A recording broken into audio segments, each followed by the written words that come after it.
మరి ఎందుకు అంటారా? అవును కదా, బంగారు పబ్బులు నీ చేతికి ఇచ్చినాడు కదా. అవునప్ప, అన్నగారి దగ్గర తొలచెలి కావులు వెళ్ళాలి.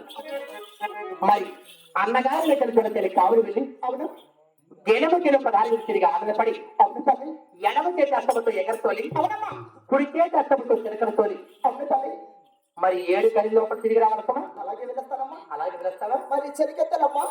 చెలికత్తరా? అవును కదా. ఇందులో ఎవరు కావాలి కోరుకుంటాను పంపిస్తాను. కానీ సత్యనాయి చెలికెత్తమ్మా. వద్దా? మరి ఎవరు కావాలమ్మా? మరి అమ్మా చెలి రమ్మ మొత్తం వచ్చిన చెలి కావాలి. జాగ్రత్త సుమా.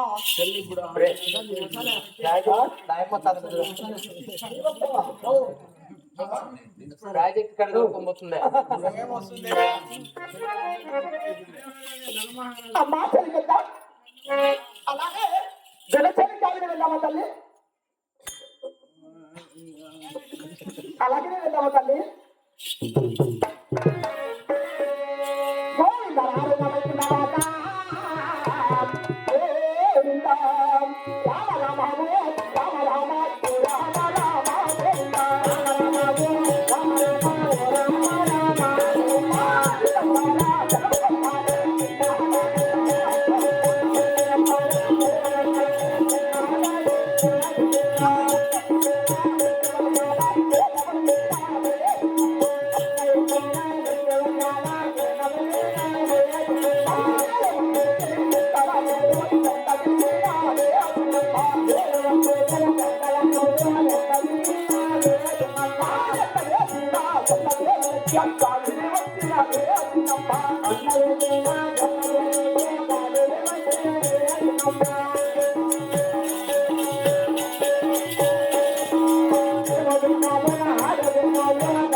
చూడమ్మా, తల్లి దగ్గర తెరవ తీసుకొని అన్న లేఖలు వెనచరి కాలని వచ్చాము. తిరిగాను, పస్తమతో గుమ్మర తోలాను, పెడమ చేత దగ్గర తోలాను. సన్నచ్చరుడు ఇక్కడి కానీ వీరింత కలుపు నా ముందు కలిగి తల్లి. కాకపోగా 4 భాగములు కూడా మార్చుతున్నామమ్మా. అలాగే మార్చుతాము.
తూర్పు ఉత్తరము దక్షిణము మూడు వైపులు బాగా చూడగా అవునులే చుట్ట చెల్లెలు వేలతో కూడా ఆ ఓటు కలిగి తల్లి అదే ఆ ఇక మనముడు మన బాగా చూడగా వేదికలు మాత్రం ఓటు కలిగి ఉన్నాయి తల్లి అవునులే మరి ఆ ఇక వేదికలు కూడా నా ఒక చిన్న చిన్న చేతులతో కోసుకొని వీణులు తెచ్చి బెడ్డకు జోడించి అతికించి నాకు ఆడుకోండికి చిలకలతో లాగుడి తయారు చేశారు తండ్రి మరి ఇది ఎప్పుడు కలకటనా మా అయ్యారంటే బట్టి బ్రహ్మారెడ్డి గారు కూడా ఇక్కడ 2-3 గ్రూపులుగా అయిపోనండి కడప జిల్లా మరి అనంతపురం జిల్లా కావచ్చు మరి చిత్తూరు జిల్లా కావచ్చు ఈ ఒక్క 3 జిల్లాలు కూడా మా ఇవ్వాలండి రమణారెడ్డి గారు కూడా